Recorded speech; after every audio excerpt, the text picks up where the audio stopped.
to talk about my own personal journey as an entrepreneur, and hopefully you can gain some value out of my journey. I think all of us remember the scene from a boxing ring, where a boxer is ready, he's scanning his opponent, he's scanning the psychology of the guy he's going to face, he's ready with his defense mechanism, and he has his plan. And then suddenly from somewhere the punch comes and his face is shaking. So if you ask me, life is somewhat very similar. You think you have the plan and you go all right, you know it all, and then suddenly from somewhere the punch comes. Now there are three options.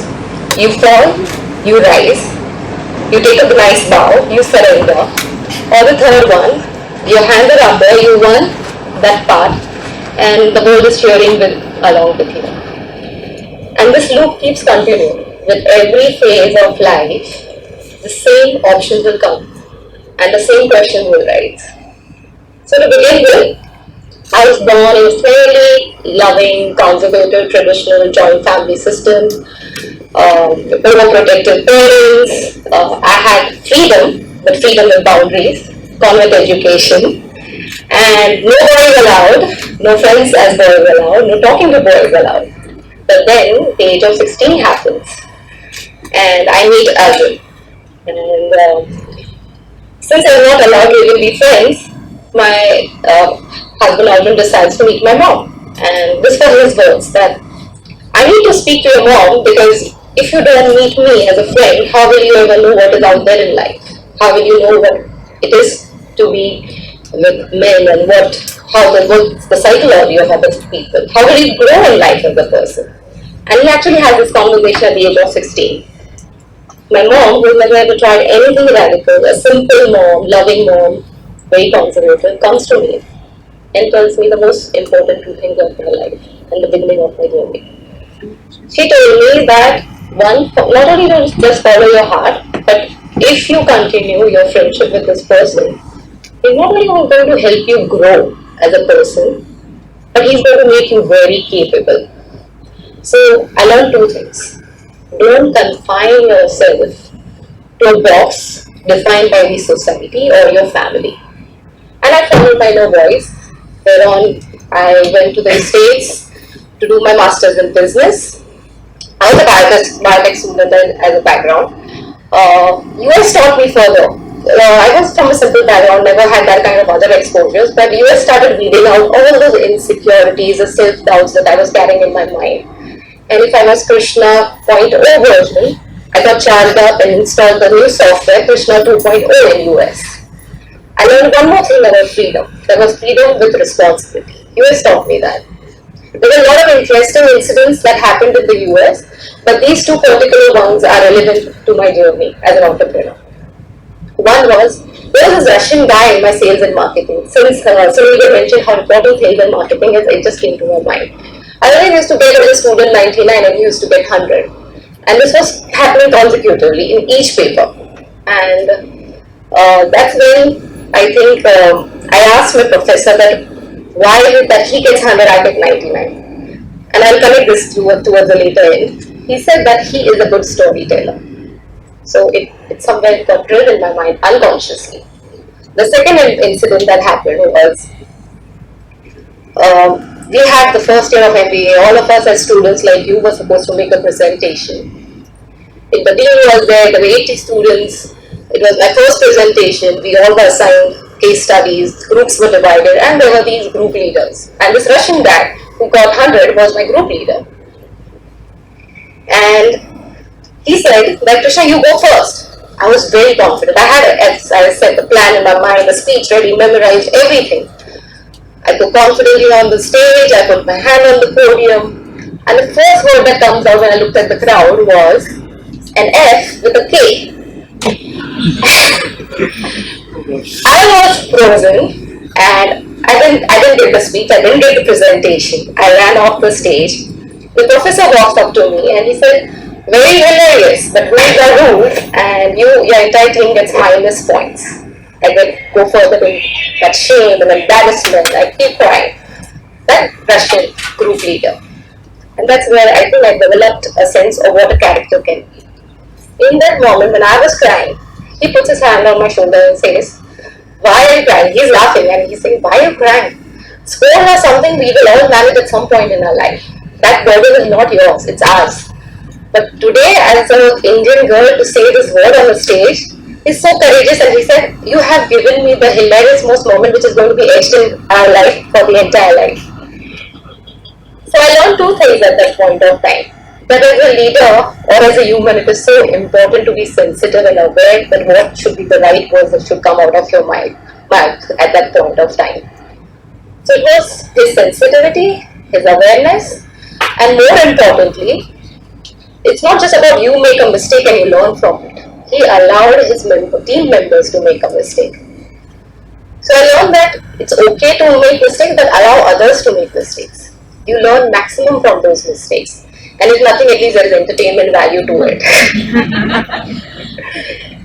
So we come back from US, and Arjun has always been, I said, as my mom said, choose your relationships very wisely because they go a long way in the journey. He's been my guide, my mentor, my teacher, at different stages of life. We come back and we get married. We were 24. And as like a simple girl, you had a simple dream. That's what I thought. 2 bachas, 1 doggy, photo frame, hum saath would be my life, honeymoon phase. And then on the 11th day of my marriage, my father-in-law calls me to the office. And he shows me this nice little cute cabin right next to his cabin. And he's like, "Your cabin?" I'm like, "Oh, very good, my cabin." He's like, "In 1 month, I need to know what business you're going to start." No experience of business, and there goes the doggy, the 2 bachas, everything just disappeared. And I'm like, "I have to do my own business." He's like, "Yeah, these are the projects, work on them, come back to me." Then when unconventional thinker comes back, I go back to him and I say, it was year 2005. I started a contract research and drug development company. And I presented with that idea that I want to start and I want to work with US and European clients. I'm very sure about that. That I will create a global company. And that was his time to have that phase. So he said, "Are you sure?" I said, "Yeah, I want to try." So I started my first company. It was called TEDxLJUniversity. And within first year of TEDxLJUniversity, honestly guys, I just lucked out. The company was already profitable, the lab was there.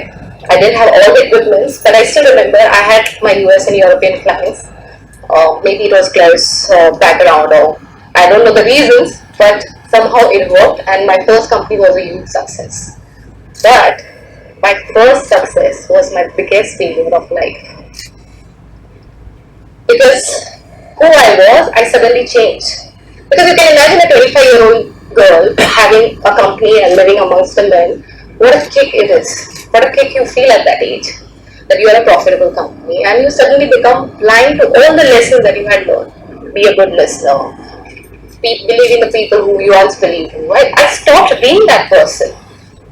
And then the downdraft started. I started judging people, I started judging entrepreneurs. I thought they don't know business, I know business. 4 years down the line, the company kept doing well, but I got bored because it was making money, but I was not seeing any purpose in that business. And I didn't know then that what was I missing. So anyways, I decided to sell off the company. And because I didn't know what direction was, I started 3 more companies. One was a children's apparel and accessories brand called LO. I had 30 people working for me. One was a contract research design firm. And one was a children's publication. I started all 3 companies and also I was carrying my first child, Vanshika. And again, that voice, are you sure you want to do it? As my mentor advisor. And I said, yeah, of course I'm going to do it. 3 years down the line, I think it was not even 3, 2 years. All 3 companies failed miserably. All 3 were failing. But I was still lying to myself. I was not ready to accept the failures. I still kept going on. We called in then external consultants who showed me my balance sheet on their white screen. And I was shocked. And I was so speechless. I couldn't accept such a big failure that in one day I laid off all those people with whom I was so emotionally attached. But I just couldn't take it. I shut down all 3 companies. And I started telling myself another story. Then I always wanted to be a simple girl with simple dreams. I just wanted a child and a doggy, and I would be very happy. I told her that lie to myself, and I started becoming just a mother and a wife and a daughter. I started spiraling down into depression, the black hole. I continued going down without knowing where I was going, what's going to happen. And as I kept going down, Arjun, as I said, was just an observer in this journey. And by third year, he asked me one very important question because he saw that, I was telling these lies, I was not ready to accept my failure. And he said a very powerful line that asked, where are you anchored? You can't be anchored to me.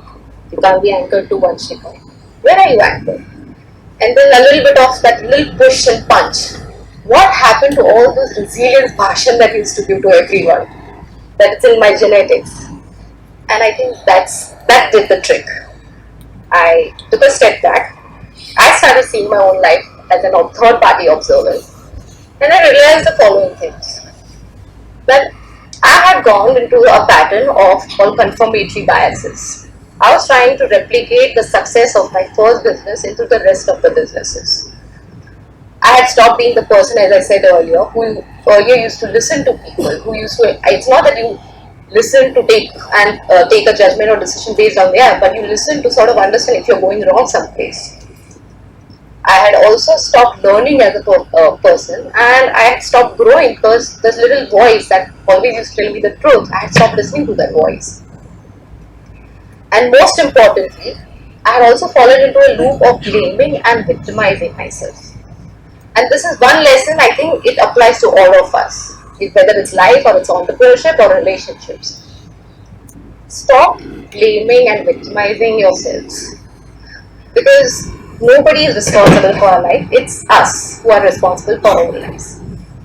So I got out of that loop of blaming and victimizing myself, and I started looking at what my gifts were, what my strengths were, what my weaknesses were, and what I've done so far from the age of 18 till now.